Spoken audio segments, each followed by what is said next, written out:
Clean up, everybody, everywhere. What up, YouTube? This is Nick from Thriftdweller, doing a pickup video. If you would have seen the non-video game pickups I just did, then this is like a continuation from that video. If you haven't, I'll put a link right here. Check out that video where I kind of go over movies mostly. And also, I'll put a video link over here for BFG Reviews. I did a non-media pickup video. BFG Reviews was my second channel where I used to record reviewing like video. BFG Reviews was my other channel where I used to record like action figures and statue reviews. Channel has since gone downhill, mainly because I've run out of space in the basement. You can see here in the game room, I've explained it in the previous videos. My office has to have been moved in here. Half my game room out there has been taken over by my daughter and my baby to be. Yes, I'm going to be a daddy of 2 soon. We'll see. Boy or girl, I'm not sure. My wife's due in October. But yeah, this area is now a children's play area outside my door. And in here is the new game room office. So I should really do a tour of this. I thought it turned out really good. More of a function over fashion person, to be honest with you. I built all these shelves out of 1x6. It's really cheap. You know, original Thrift Dwellers will understand if you've been following us from the beginning. NT1138 did the same thing. His shelves are cheaper than mine. Like, they cost a lot less to make. But he has more imagination than me. These are all by 1x6s that is kind of click, click, click together with a air nailer or brad nailer. I don't know. I'm not good with tools. My hands is soft, baby. But anyways, today, pickup videos. We're gonna be doing video games.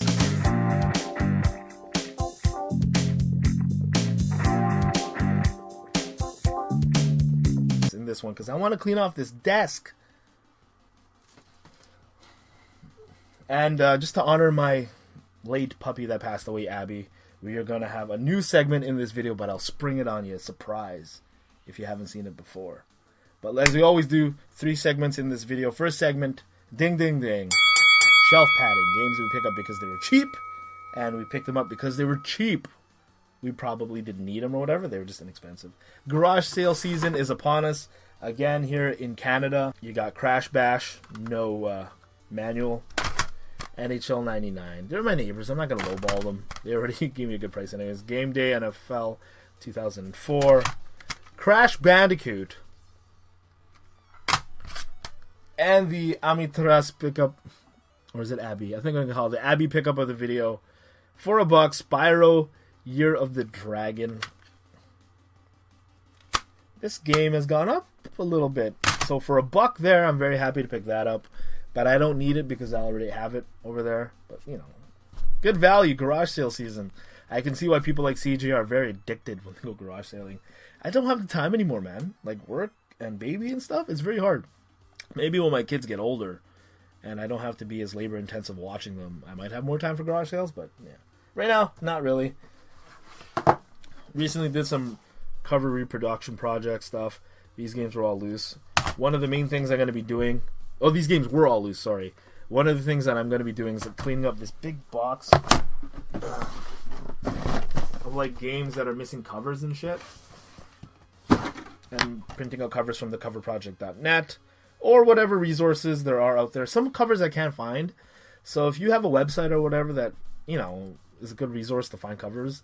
A lot of Wii games that I can't find covers for. This one is a not for resale edition demo version of Tekken 5. If you remember, found that loose. I think season 3. Not sure. But yes, they have covers now. My wife picked this up for me for $1 at a garage sale. Prince of Persia: Sands of Time. Double. I just pulled this out because I told Ian I had the soundtrack for it. Grandia.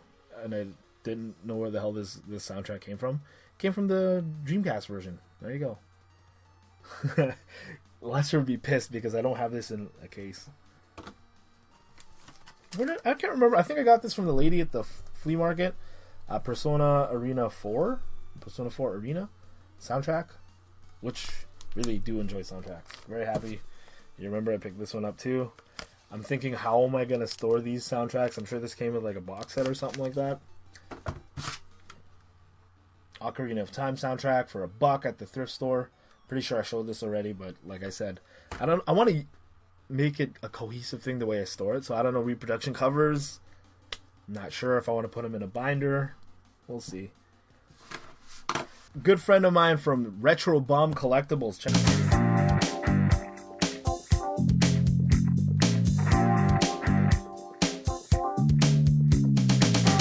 Check out a video blog where we went to go visit him at the flea market. He gave these to me for free, pretty much. They're supposed to be like 3 for $5 or something. So Arrow the Acrobat for the GBA, Ninja Storm Power Rangers for the GBA, Iridium 3D.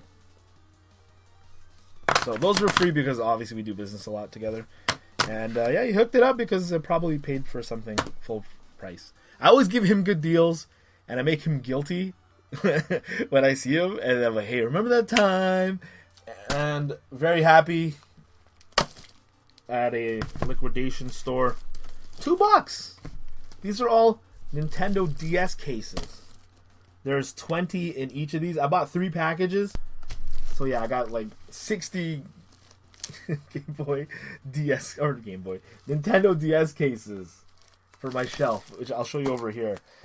You can modify them to fit these because these ones don't have the GBA part inside, like it just has the DS. But there's ways to modify it. You can actually fit Game Boy games in here, Game Boy Color games in here. But you can like cut these things out. You can fit Game Gear games in here. I've seen Canadian Zangief, check out his channel. He showed me pretty much how he did his on a forum that is now dead, that I started. There you go. That's the end of round 1.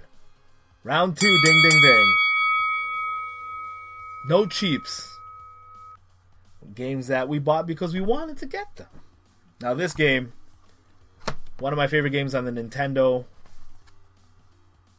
Crystallis.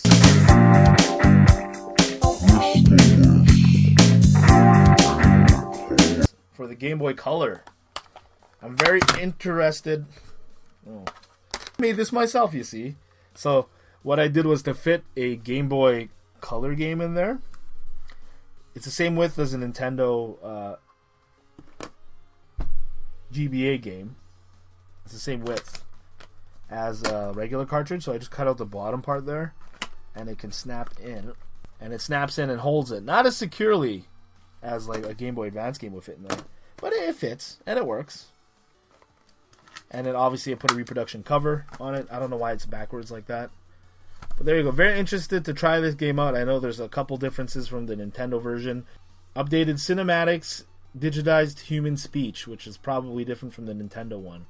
The one thing I did notice that I didn't like when I first played it, actually right away, the aspect ratio of the screen was really small compared to like the Nintendo aspect ratio, which I don't know what the difference is between the two. But it feels like it cuts off a lot of the screen that I could see on the, like when I played it on Nintendo.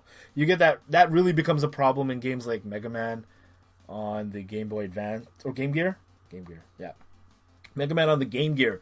Check out Canadian Zangief's review on that. Cuts off like a lot of the screen that you need to see. You can't react that fast. And the aspect ratio on the Game Gear really sucks. Game Gear really sucks. I made 3 videos already. I'm tired. I don't know why.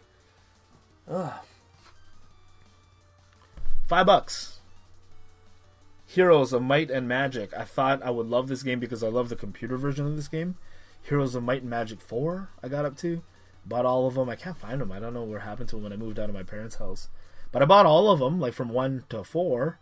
Can't find them anymore. But really fun games. I think they released 3 or 4 on a like an app. You can download the game and play it on your iPad or whatever.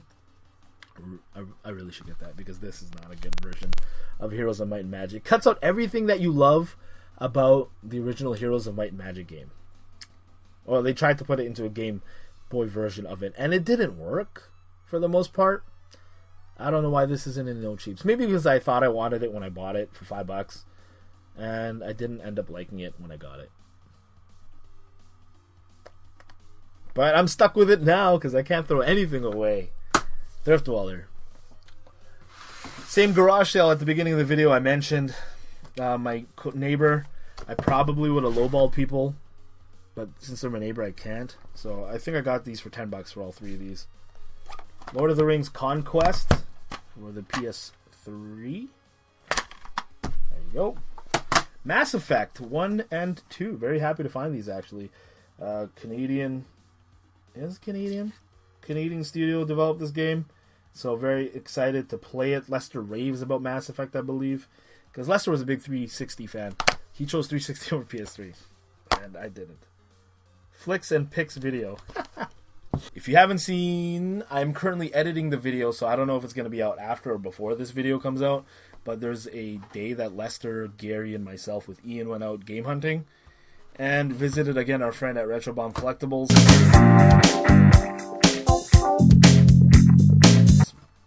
$15 he was selling this for. Resident Evil 0 Archives. I needed to get this to complete my Wii collection of Resident Evil games. And I kind of wanted to see, the difference, how they incorporate the Wii motion into this game, which, it always sucks, but you keep coming back for more. I don't understand why. There you go, Resident Evil 0. Capcom game on the Wii I wanted to try. Zach and Wiki. I literally read a review about this on a Nintendo Power magazine, which is the most biased magazine you could really pick up, because every game on Nintendo was great. Very happy to pick this game up at P&P Games. Buy one, get one free. Been wanting to play this game for a long time. Bam! Last Story for the Wii. Exceed. There you go. You would have seen Lester or Ian's pick a video. I believe it was Ian's. Or was it Gary's? No, it was Ian's. He picked up this limited, or the collector's edition of this game. Limited edition? Collector's edition. They're never limited anymore. They're all collector's edition. But with games like this, the collector's edition are usually very limited. Because really only the hardcores really like games like this. Where I refer to these hipsters now that just get into the hobby. They just want the Marios and stuff, which is cool. It's driven the prices of games like this down. Or kept them at like $24. Which was really nice. But I was buy one, get one free with a coupon at P&P Games. And missing in my collection for a very long time, Super Mario Galaxy 2. You can see these are both the same price. So you can say 50% off. Very happy to pick up this game. Yeah, like I said, it's been incomplete on my shelf when I've only had Mario Galaxy 1. Very happy to play Mario Galaxy 2. Let's play. I got my whole station over here for video capturing and stuff. I really want to get into doing that. Capturing games and stuff. Channel I really got into recently, My Life in Gaming. Probably one of the most beautifully presented channels for the dullest content you can have. Does that make sense? They talk about RBG, talk about like encoding and trying to get the best picture possible from your consoles. But they present it in a really nice way. They have super clean video captures of games. It makes me not want to capture video games anymore, because I compare my video capture to theirs, which is like the most optimal frame-meistered up video capturing you can get. Probably next to a Retron 5, which I don't own. Hey, if anyone wants to donate a Retron 5, please, I'll take it. I'll be more than happy to donate money for that. Oh, a Retron 5. Should have bought it when it was $100. Regrets. And the maple syrup pickup of the day.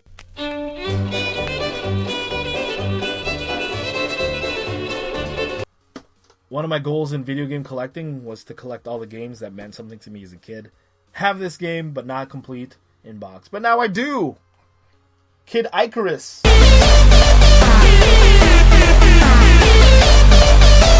I actually played it again after I picked it up. Damn, this game was really hard. And then I watched like speedrunners play this game, and they have like no problem. And they go to all these little tricks where because you can like cross screen. And there's a couple stages you're not supposed to, but it was still left in as programming. They glitch it where they go this way and they come out the other side of the screen, and no enemies can touch them for the whole level. Kid Icarus, one of the lost franchises on the Nintendo. I know they came out with Kid Icarus Uprising for the 3DS, which I haven't played yet, and I kind of want to do once I get my hands on that game. But I don't know what it is. What Nintendo franchises, they really stay with people for a long time. Because it was like when Uprising came out, and there's a Game Boy game, Myth and Monsters, I believe, of Kid Icarus. Those were the last games in that franchise to come out, and 2 decades later, they come up with Uprising, and it was like the game never skipped a beat. People didn't care. They still loved it from the first game they played. You know what I mean? You've seen Kid Icarus in Smash Brothers and stuff, but in his own game, hopefully it was good. Let me know if you played Uprising. Was it good? I haven't seen another Kid Icarus game announced yet, but maybe on the NX. Who knows? Sorry, the manual's inside this thing. I don't want to open it, but I put it in like a protector case thing. These things are really awesome. Thank you guys very much for watching. This is Nate from Thriftdweller. If you like what you saw, please give it a thumbs up. Comment below. Let me know any questions, video suggestions, or whatever. I like to chat with the people. I do read all the comments. I can't respond to them on my phone all the time, but we read them, so you know.